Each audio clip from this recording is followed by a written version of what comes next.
The novel coronavirus is a global public health disaster of almost biblical proportions.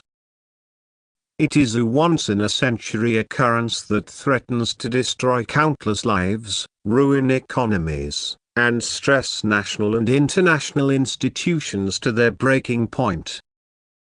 And, even after the virus recedes, the geopolitical wreckage it leaves in its wake could be profound. Many have understandably drawn comparisons to the influenza pandemic of 1918 and 1919. That pandemic, which began in the final months of World War I, may have infected 500 million people and killed 50 million people around the globe. As the grim toll of COVID-19 mounts, it remains to be seen if that comparison will prove apt in terms of the human cost. But, if we want to understand the even darker direction in which the world may be headed, leaders and policymakers ought to pay more attention to the 2 decades after the influenza pandemic swept the globe.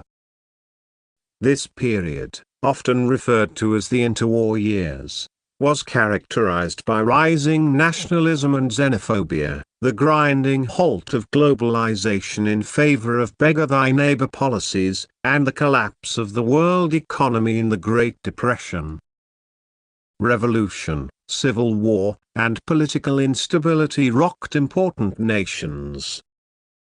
The world's reigning liberal hegemon, Great Britain, struggled and other democracies buckled while rising authoritarian states sought to aggressively reshape the international order in accordance with their interests and values. Arms races, imperial competition, and territorial aggression ensued, culminating in World War II, the greatest calamity in modern times. In the United States, the interwar years also saw the emergence of the America First movement. Hundreds of thousands rallied to the cause of the America First Committee, pressing U.S. leaders to seek the false security of isolationism as the world burned around them. President Franklin Delano Roosevelt pushed back, arguing that rising global interdependence meant no nation, not even one as powerful and geographically distant as the United States, could wall itself off from growing dangers overseas. His warning proved prescient. The war eventually came to America's shores in the form of the attack on Pearl Harbor. Even before COVID-19, shadows of the interwar years were beginning to re-emerge. The virus, however, has brought these dynamics into sharper relief. And the pandemic seems likely to greatly amplify them as economic and political upheaval follows, great power rivalry deepens, institutions meant to encourage international cooperation fail, and American leadership falters.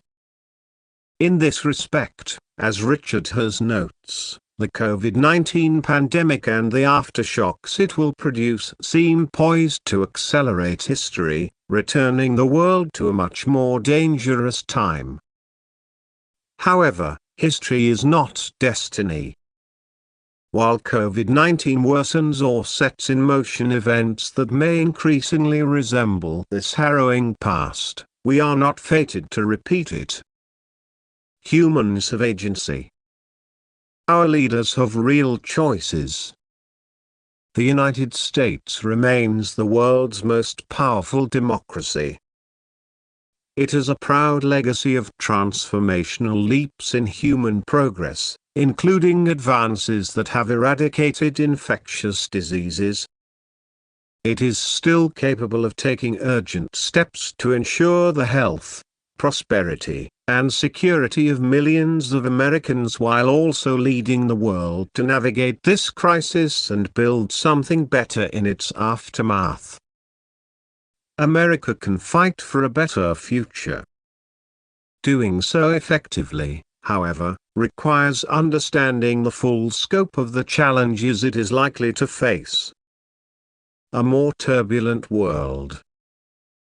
In her 2017 book Pale Rider, the science journalist Lauren Spinney notes several ways in which the 1918 to 1919 influenza pandemic may have contributed to the instability of the interwar years.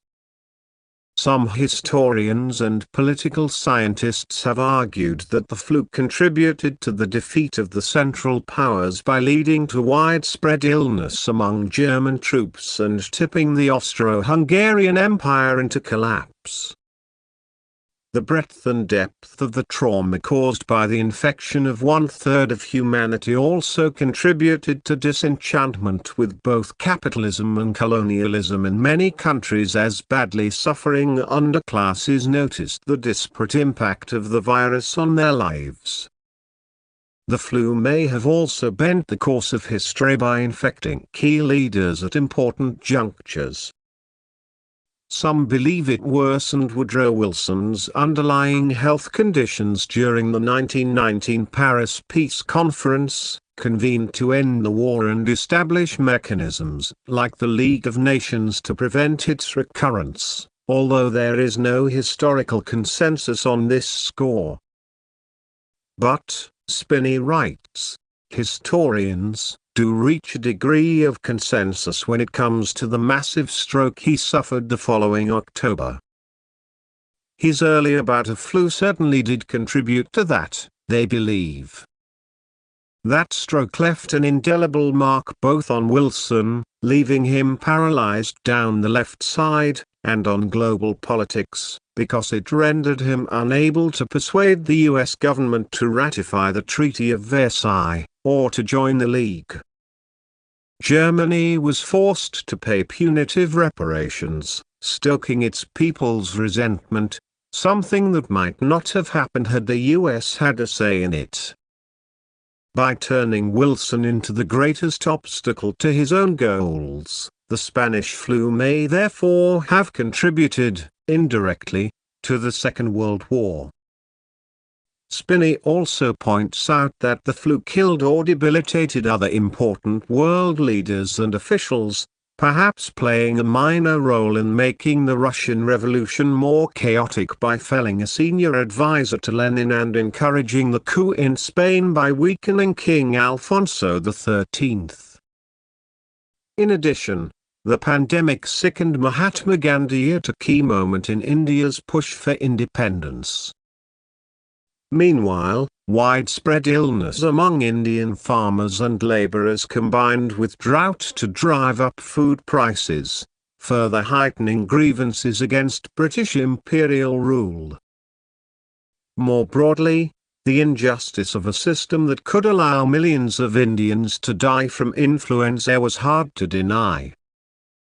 Nevertheless, it would be a stretch to say that the flu was the fundamental cause of global turmoil during the interwar years. Whatever impact the pandemic had was soon overtaken by other domestic and structural forces that proved far more important in driving the world from one great war to another. However, there are good reasons to believe that the geopolitical implications of COVID-19 will be more significant and enduring. The novel coronavirus has now spread to nearly every country on Earth. China and a number of other Asian nations, such as Singapore and South Korea, appear to be on the downslope of the virus, although the risk of second waves remains. But large swaths of Europe and the United States are in the midst of an acute outbreak. Additionally, the epidemic is just starting to take hold in many emerging market and poorer countries. It could take 12 to 18 months to develop a vaccine. Until then, the virus will continue to hopscotch across the planet. Even countries that successfully bend the curve through draconian measures could see the virus roar back if they loosen restrictions too quickly or lack the testing, contact tracing, and health infrastructure to contain fresh outbreaks. it is impossible to know how many people worldwide will ultimately fall ill or perish from COVID-19. We should all hope that emergency measures will slow the spread and prevent a large-scale resurgence. If such containment happens, the toll could be far lower than the hundreds of millions sickened and the tens of millions killed during the 1918 to 1919 influenza pandemic. But, even if the grim tally can be kept down, the combinations of the virus and the steps required to contain it will rock economies, stress political systems, and decimate vulnerable populations. And, because the world is so much more interconnected now than it was a century ago, the possibility of COVID-19 producing cascading consequences across the international system is much greater.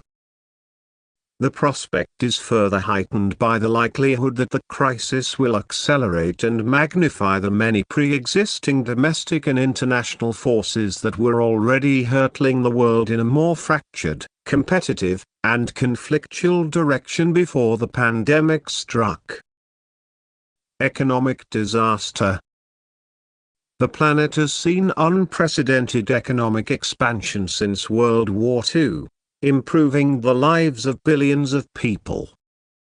The combined gross domestic product of all countries in the world has expanded from a little more than $4 trillion in 1950 to around $86 trillion in 2019, far outpacing population growth and contributing to rising average per capita incomes. More than anything, this growth has been fueled by globalization, an exponential increase in the volume and velocity of goods, services, information, technology, and people crossing and integrating across national borders, communicating, making items, and doing business. But, these aggregate gains have not been evenly distributed. Globalization has produced both winners and losers. The world's ultra-rich individuals have prospered and hundreds of millions of people have transitioned out of poverty and into the burgeoning middle classes of large emerging economies in nations such as China, India, Mexico, and Brazil. But, over the past few decades, the very poor throughout the world and the middle classes in advanced industrial economies have been left behind or squeezed as creative destruction, market efficiencies, automation, and trade have displaced jobs, disrupted communities, and produced stagnant wages. The result has been a paradox of unprecedented prosperity coupled with growing inequality. A rising tide in which too many boats are sinking. COVID-19 now both imperils the economic boon of globalization and threatens to worsen the plight of those already struggling. Even before the pandemic emerged from China's Hubei province in December 2019, many analysts predicted the global economy was facing significant headwinds. Trade tensions between the United States and China, lower investment rates, weak business confidence, and high levels of private and public debt were all seen as growing risks. Economists also warn that sky-high budget deficits and historically low interest rates robbed many countries of the macroeconomic tools required to address a new financial crisis. The fast-changing nature of the pandemic and national responses make reliable predictions difficult. Nevertheless, COVID-19 will likely have a devastating effect on the global economy.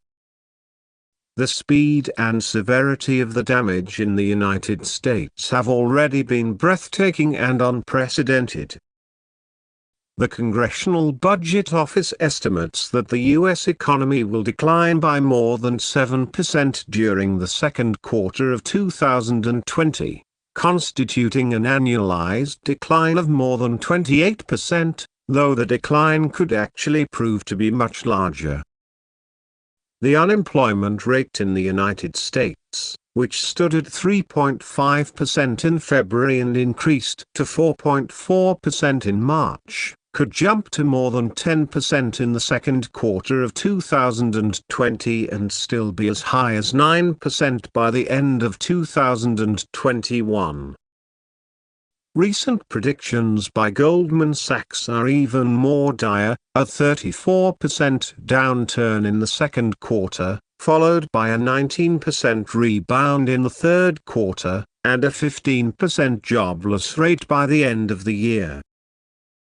Moreover, as the International Monetary Fund notes, the economic damage is mounting across all countries, tracking the sharp rise in new infections and containment measures put in place by governments, likely producing a global economic meltdown this year that will be worse than the 2008 financial crisis.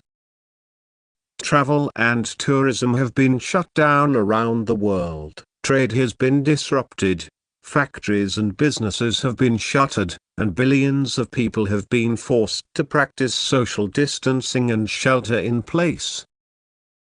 Meanwhile, global supply chains have been crippled and demand has plummeted. This situation has led companies to shed jobs at an astounding rate. If inadequately addressed, it could produce a self-reinforcing spiral in which huge numbers of unemployed people can no longer afford to buy goods and services. Unlike past economic disasters, the one associated with COVID-19 represents a self-induced economic coma largely caused by extreme but necessary public health interventions. Some investors and Trump administration officials believe the economic pain will be sharp but short, with a U or V-shaped rebound starting later this year. After all, the American economy bounced back relatively quickly after the 1918 to 1919 influenza pandemic, with localities that intervened earliest and most aggressively experiencing a relative increase in real economic activity after the pandemic subsided. However, many economists are less sanguine. Depressed demand from risk-averse consumers and unemployment could feed on each other.